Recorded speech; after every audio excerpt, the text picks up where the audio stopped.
السلام علیکم ورحمۃ اللہ وبرکاتہ۔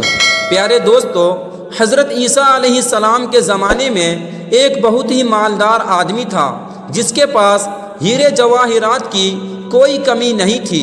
اس کے پاس اس قدر مال و دولت تھا، اتنا زیادہ مال تھا کہ قیمتی سے قیمتی ہیرے جواہرات سے سارا کا سارا صندوق بھرا ہوا تھا۔ لیکن وہ نادان پیسوں کی ہوس میں آ کر اور پیسوں کی لالچ میں آ کر اور نفس کو اپنا سب کچھ مان کر اللہ کی محبت کو بھول چکا تھا۔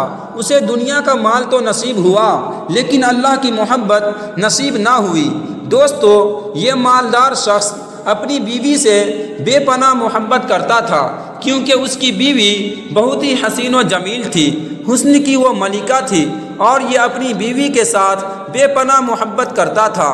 محبت ہی نہیں بلکہ مودت بھی کرتا تھا، وہ مودت جس کا ذکر قرآن پاک میں آیا ہے کہ میری قرابت کے ساتھ، اہل بیت کے ساتھ محبت نہیں بلکہ مودت کرو، اور وہ بھی اپنی بیوی کے ساتھ محبت نہیں بلکہ مودت کرتا تھا۔ جس طرح مچھلی کو پانی کے ساتھ مودت ہوتی ہے کہ مچھلی پانی کے بغیر زندہ نہیں رہ سکتی، اسی طرح وہ بھی اپنی بیوی کی محبت کے بغیر زندہ نہیں رہ سکتا تھا۔ جس دل میں اللہ کی محبت کو جگہ دینی تھی، اللہ کے پیار کو جگہ دینی تھی، اس دل میں اس نے بیوی کی محبت کو جما لیا۔ بیوی کی محبت کی آڑ میں آ کر یہ نادان اللہ کو ہی بھول چکا تھا۔ پھر اس کا انجام کیا ہوا آگے ہم آپ کو اسی ویڈیو میں بتائیں گے۔ آپ اس ویڈیو کو توجہ کے ساتھ آخر تک ضرور دیکھیے گا اور ویڈیو کو ایک لائک کر کے ہمارے چینل شاہین وائس کو سبسکرائب ضرور کر لیجئے گا۔ پیارے دوستو، یہ انسان اپنی بیوی کو ایک وقت میں 20 کلو سونا پہناتا تھا اور کوئی ایسا قیمتی ہیرا نہیں تھا جو اس کی بیوی نے نہ پہنا ہو۔ یوں سمجھ لو کہ اس کی بیوی کپڑے بھی سونے کی پہنتی تھی، اس کی بیوی جوتے بھی سونے کی پہنتی تھی، یہاں تک کہ اس کی بیوی سونے کے پلنگ پر ہی سوتی تھی۔ یہ شخص اپنی بیوی کی ہر ایک خواہش پوری کرتا تھا، ہر ایک آرزو پوری کرتا تھا۔ وقت گزرتا گیا اور اللہ کا کرنا ایسا ہوا کہ اس کی بیوی کی زندگی کا سورج غروب ہونے لگا اور موت کا سورج نکلنے لگا، اور دیکھتے ہی دیکھتے اس کی بیوی کا انتقال ہو گیا۔ خوبصورت بیوی فوت ہو گئی۔ بیوی کے مر جانے کے بعد عزیز و اقارب نے کہا کہ کیوں نہ بھابھی جی کی قبر قبرستان میں کھدوائی جائے۔ مالدار شخص نے کہا کہ خبردار، یہ خوبصورت محل میں نے اپنی بیوی کے لیے ہی تو بنوایا تھا، میری پیار کی قبر قبرستان میں نہیں بنے گی بلکہ میری محبوبہ کی قبر اسی خوبصورت محل کے صحن میں بنے گی۔ اس مالدار انسان کے کہنے پر اس کی بیوی کی قبر خوبصورت محل کے صحن میں ہی کھدوا دی گئی۔ غسل اور کفن کے بعد وہ زیور جو اس کی بیوی پہنتی تھی، بیوی کے مر جانے کے بعد وہ سارے کے سارے زیورات ان کے ساتھ دفن کر دیا۔ وقت گزرتا رہا، اب یہ شخص اپنی بیوی کی قبر کے اوپر پورا دن بیٹھ کر روتا رہتا کیونکہ بیوی کی موت نے اس کا کلیجہ پھاڑ دیا تھا، بیوی کی جدائی نے اسے اندر سے کھوکھلا کر دیا تھا۔ ایک دن یہ شخص سویا ہوا تھا تو بیوی خواب میں آئی۔ خواب کی دنیا میں بیوی کو دیکھتے ہی اس کی جان میں جان آ گئی اور کہنے لگا، او میری محبوبہ، مجھے بتا تو صحیح میرے رب نے تیرے ساتھ کیا سلوک کیا، اگلا جہان کس طرح کا رہا۔ بیوی نے کہا، اگر یہ دیکھنا چاہتے ہو کہ میں کس حال میں ہوں تو پھر ناممکن کو ممکن بنانا پڑے گا۔ اگر تم اپنی آنکھوں سے اپنی محبوبہ کو دیکھنا چاہتے ہو کہ تیری محبوبہ کس حال میں ہے تو پھر مشکل کام کو آسان بنانا پڑے گا۔ اس نے کہا، جلدی بتاؤ کون سا کام ہے؟ تجھے ایک بار پھر سے دیکھنے کے لیے اگر آسمان سے تارے بھی توڑ کر لانے پڑے تو میں لانے کے لیے تیار ہوں۔ بیوی نے کہا، وہ مشکل کام یہ ہے کہ اگر تو مجھے میرے حال میں دیکھنا چاہتا ہے تو پھر میری قبر کھود اور قبر کھود کر مجھے دیکھ اور عبرت حاصل کر کہ میں کس حال میں پڑی ہوں، قبر میں میرے ساتھ کیا سلوک کیا جا رہا ہے، آخرت میں میرے ساتھ کیا سلوک کیا جا رہا ہے۔ ایک دم اس کی آنکھ کھلی اور آنکھوں کو مسلتے ہوئے خود کو کہنے لگا، نہیں، میں تو خواب دیکھ رہا تھا، خواب جھوٹا بھی ہو سکتا ہے۔ پھر سویا تو اس کی آنکھ لگ گئی۔ پھر سے خواب کی دنیا میں بیوی سے ملاقات ہوئی۔ پوچھنے لگا، اے میری محبوبہ بتا تو صحیح، آخرت نے تیرے ساتھ کیا سلوک کیا؟ اللہ نے تیرے ساتھ کیا سلوک کیا؟ قبر نے تیرے ساتھ کیا سلوک کیا؟ اس نے کہا، اگر مجھے دیکھنا چاہتے ہو تو پھر میری قبر کھودو اور دیکھو کہ میں کس حال میں پڑی ہوں۔ قبر نے مجھے اس طرح دبایا ہے کہ میری ایک حصے کی پسلی دوسرے حصے کی پسلیوں میں دب گئی ہے۔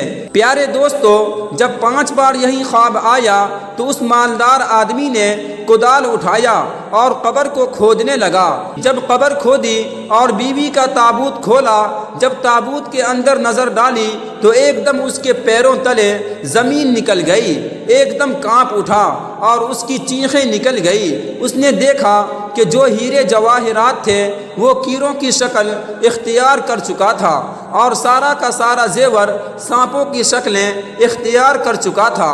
یہ عبرت ناک منظر دیکھ کر اس نے قبر کو بند کر دیا، قبر کے اوپر مٹی ڈالی اور قبر کے اوپر بیٹھ کر زارو قطار رونے لگا۔ اتنا رویا کہ اس کی آنکھوں سے خون نکلنے لگا۔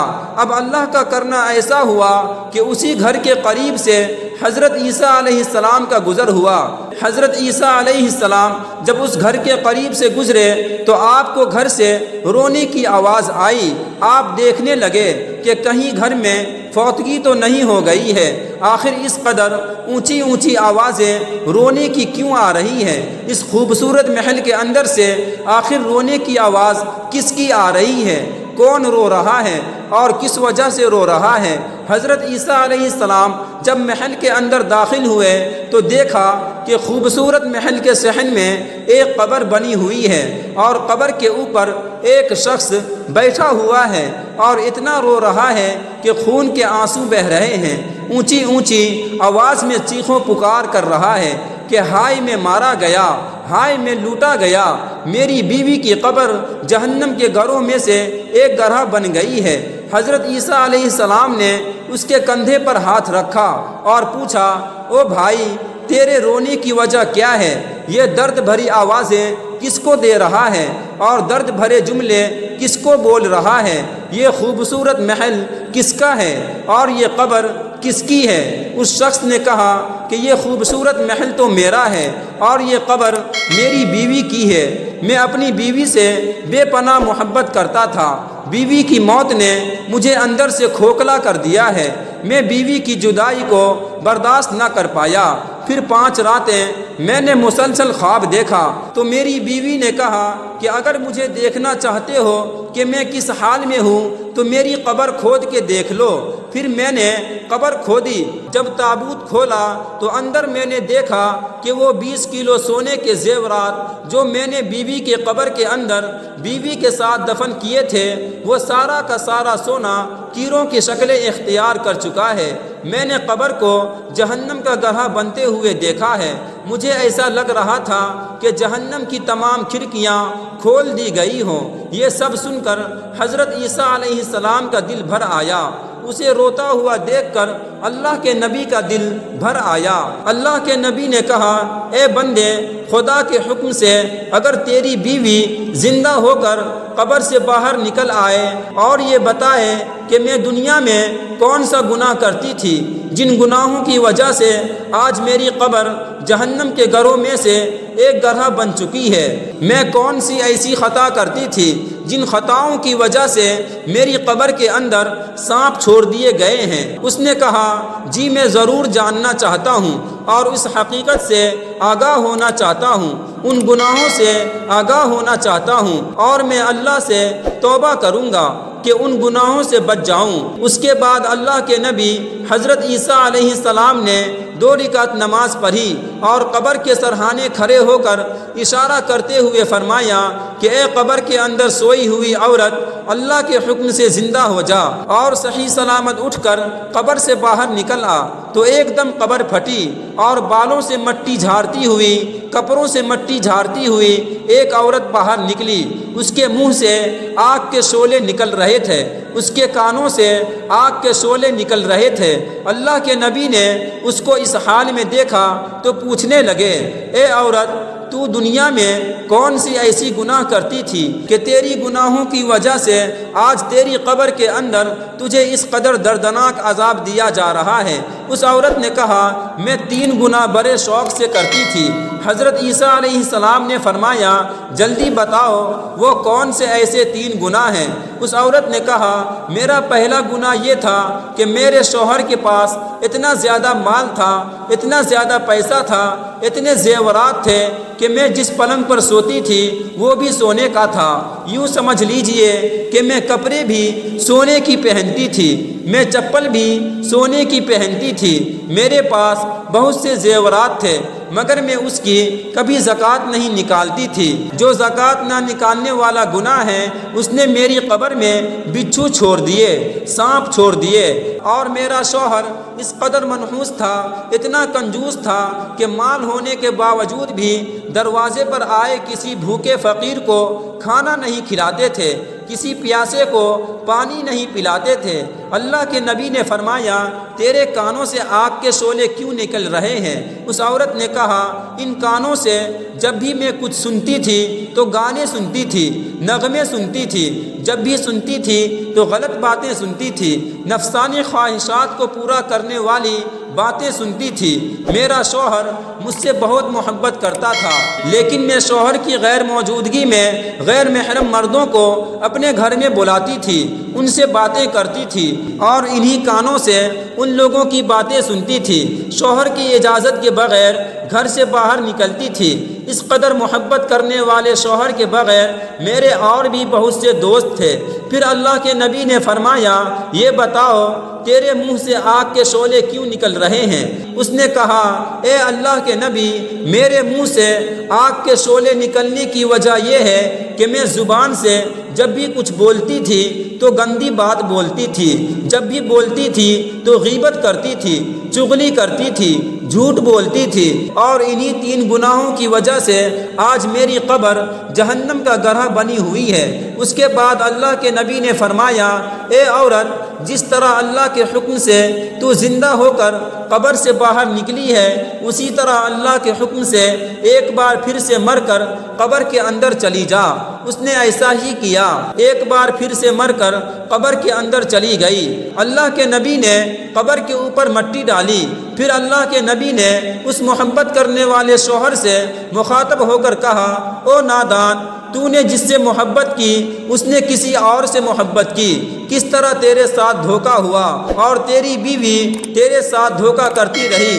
تو جسے اپنا سب کچھ سمجھتا رہا وہ کسی اور کو اپنا سب کچھ سمجھتی رہی۔ تیری غیر موجودگی میں غیر محرم مردوں کو بلا کر ان سے اپنی خواہش پوری کرتی تھی، اور تو نے اس سے محبت کر کے ساری زندگی تباہ و برباد کر ڈالی۔ او نادان، کاش کہ تو میرے اللہ سے محبت کر لیتا، جس طرح تو نے بیوی کے ساتھ محبت کی، اللہ کو بھول گیا۔ جس طرح تو نے بیوی سے پیار کیا، کاش کہ تو میرے اللہ سے پیار کر لیتا تو آج یہ نوبت نہ آتی، میرا اللہ تجھے بے یار و مددگار نہ چھوڑتا، اس طرح میرا اللہ تجھے دکھ نہ دیتا، اس طرح میرا اللہ تجھے درد نہ دیتا، اس طرح تیرا جینا حرام نہ کرتا، میرا اللہ تجھے حوصلہ دیتا، میرا اللہ تیری گناہوں کو لوگوں کے سامنے ظاہر کر کے تجھے ذلیل و خوار نہ کرتا، تیری پرانی باتیں تجھے یاد کروا کر میرا اللہ تجھے شرمندہ نہ کرتا۔ اے نوجوان، آجا اس کریم رب کی چوکھٹ پر جو ایک ماں سے نہیں بلکہ 70 ماؤں سے بھی بڑھ کر محبت کرنے والا ہے۔ اے غافل انسان، تو نے غفلت میں عمر برباد کر دی، جلدی ہوش میں آؤ اور اپنے گناہوں کی تلافی کرو کہ آج بھی تجھے مہلت نصیب ہے۔ جو وقت ہاتھ سے نکل گیا اس پر آنسو بہاؤ، اور اپنی پچھلی زندگی پر شرمندگی اور ندامت کے ساتھ توبہ کرو۔ اب بھی کمر باندھ کر نیک اعمال کرنے کی کوشش کرو، کیونکہ محنت کرنے میں ہی کامیابی ہے، اور غفلت و سستی کا انجام بدبختی اور محرومی ہے۔ اللہ پاک ہم سب کو گناہوں سے بچائے، اللہ پاک ہم سب کو توبہ کرنے کی توفیق عطا فرمائے۔